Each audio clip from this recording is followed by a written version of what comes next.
Some tips for a successful game jam might be, work small and simple. Do something you know how to do if it's your first time. Have a small playable prototype early on. And create a rough plan or outline ahead of things like Trello boards. And I didn't do any of that. Hi, my name is Sean, and this is the story of how I participated and failed in my first ever game jam. This jam was the third Blackthornprod Game Jam. Here we go. I've been learning game dev for over a year now, and I have always wanted to participate in a game jam. So when I first saw the announcement of the Blackthornprod Game Jam, and that it was a week long, I thought it'd be the perfect opportunity to jump on board and try something new. So I work full time, so the 7 days gave me a couple hours after work each day and a full Wednesday and Thursday to work on it.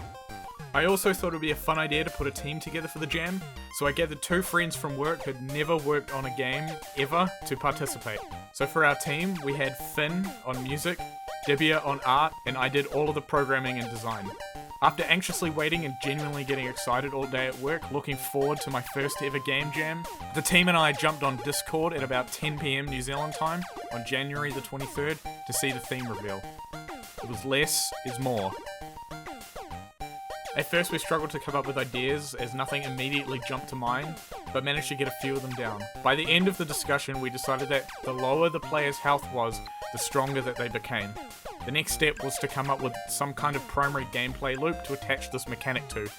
But it was getting late and time for bed, as I would have all day at work to think about further ideas before jumping into Unity officially to start working. So here's what I came up with. The game will be called Death Mage.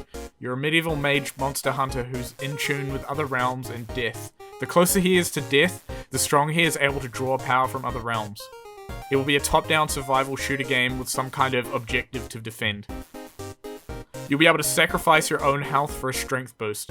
The less health you have, the stronger you become. I wanted to create something that will challenge the player to ride the line as close to death as possible and risk being on the brink of death for an extra stat boost.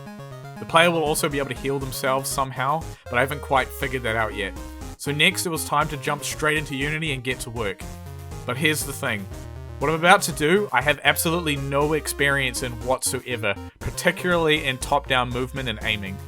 So I went straight to the only place I know how, Brachy's Tutorials, where I learned basic top-down movement and aiming, which incorporated math I'd never done before as well. I was able to create two separate systems here. The first one follows the mouse for the player's sprite to change between one of 4 different directions.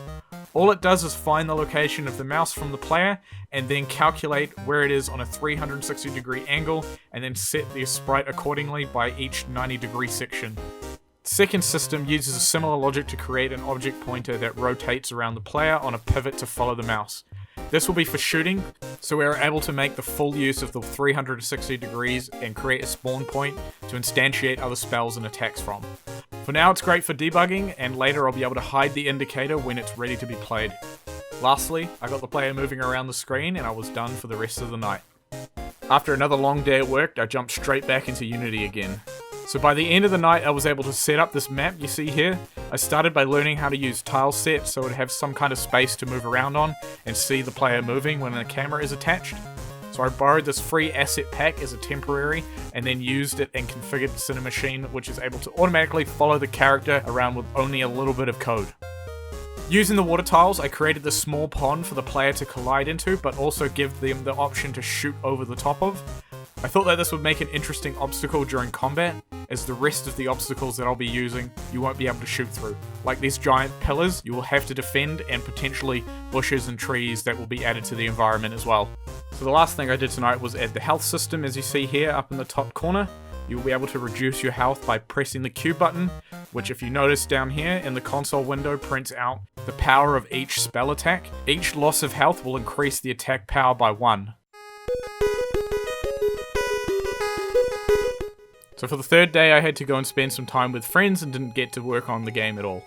But over the next 2 days are my actual days off from work, which is great because it gives me 2 full days minus some commitments to actually work on the game a bit more. At this point, the artist still hadn't created any assets for the game other than the front-facing sprite of the character that I can't use yet, which looks like this. I will continue to use the prototype sprites for now, and then create the first enemy design by myself. I created this giant evil eyeball thing first in A-Sprite, and then decided I should translate it and draw it myself in the game's final art style. So I fired up Photoshop and dusted off my old Wacom tablet and got to work. I created these 4 different directions for it.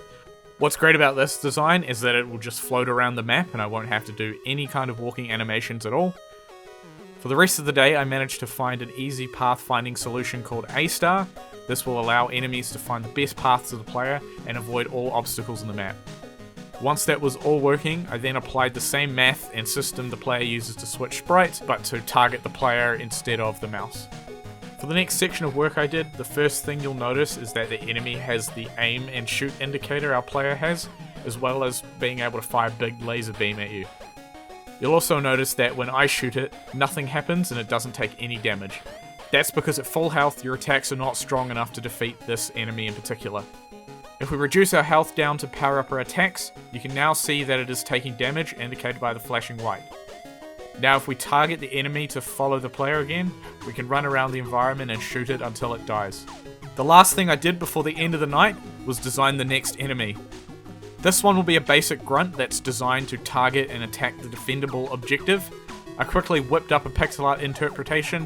The design is meant to be some kind of evil woodland creature or something. As you can see here, when they spawn in, they're assigned one of the objectives in the level and will head directly towards it. Each objective will have a max amount of enemies assigned to it. At the moment it's only set to 1, and there's only 1 objective in the map. This will make it so that any of the remaining grunts that are around in the map will target the player instead.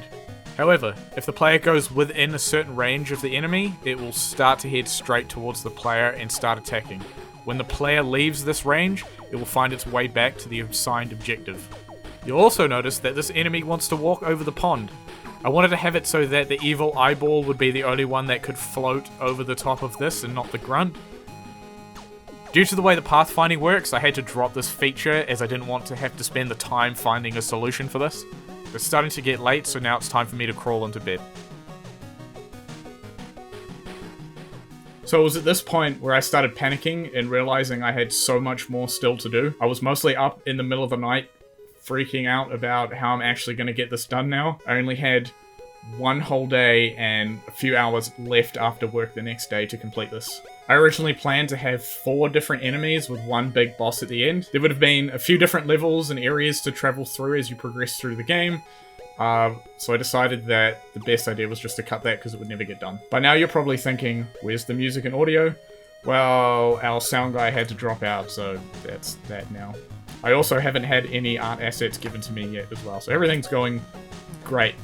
So the next day I didn't manage to document anything because I had other commitments as well that I had to do, so I'll just go over whatever I did in the next section. So this day starts by me receiving an email at 5 AM with all the art assets from our artist. So straight after work that day, it was time to start importing and sprite swapping everything. So here's where I'm up to so far. I have now created this whole new environment. I wanted a forest setting for the character. You can now see that the character's house, which by the way is way cooler than anything I told the artist to come up with in the first place. It's literally just a giant bone, which I thought was very fitting. There are also 3 of what I'm calling crystals of power to defend in the map now. Lore-wise, this is the Death Mage's magical keep, and you're trying to defend it from invading evil monsters or something. I've also added some visual updates to the UI to show the controls and how many crystals of power there are left to defend. Down the bottom we have a bar to indicate how many enemies there are left to defend against until the game is over. I also managed to add a zoom in and out function to make it easier to see everything in the level for those who didn't like the default setting. The player is now also able to heal their health by stealing it from the crystals of power, which also inflicts damage to that instead for balancing. From here on, I continue to work until an undisclosed time in the middle of the night to try and get this completed. The deadline is actually midday the next day, but I had work, so a super late night it was. I was essentially speedrunning the coding of this game, trying to make a start and finish with a spawn wave system and game over system.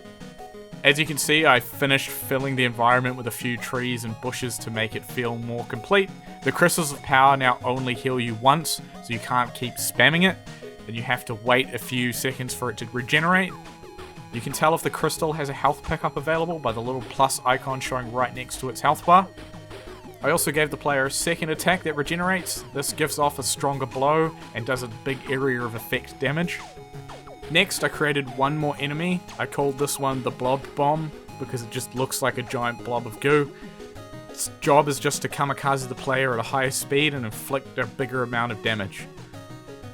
So I managed to wrap up by creating this front menu and this little tutorial section. I eventually packaged it all up and uploaded it to itch for submission.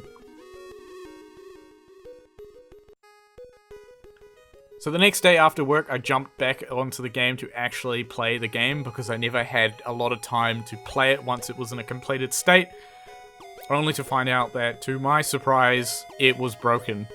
There was a major issue where I forgot to make the grunts untag themselves from the Crystal of Power when they destroyed it. So when the player kills a grunt, it finds the assigned Crystal of Power and untags itself to free up a space for another one. What I forgot to account for was to handle what happens when they successfully destroy a Crystal of Power. If a grunt destroys a Crystal of Power, then the player kills that grunt. The game crashes because the grunt gets stuck trying to find the Crystal of Power that no longer exists. I also made the mistake of using Invoke on the spawn system in the update method, which caused everything to go out of sync. If you don't know what any of this means, don't worry, I'm not going to explain it. So after a few hours of work, it's all bug-free and completely playable, which I uploaded and updated after the game jam ended. It's still unfinished in my eyes. If I had only another day to finish it, there's a lot of things I'd still fix, like this shitty repeating tile I made, the enemy randomly spawning on the player, but I will save that for another day. Now this is the part where I'm supposed to tell you about all the other games I played and liked the most during the week-long rating period of the game jam to engage with the community and try to get extra ratings on my own game. But the truth is, I didn't play anything, unfortunately. I actually decided to take some time off from game dev entirely for the first time since I started doing these devlogs. I wanted to take a breather and focus on some other things that I enjoy, like music.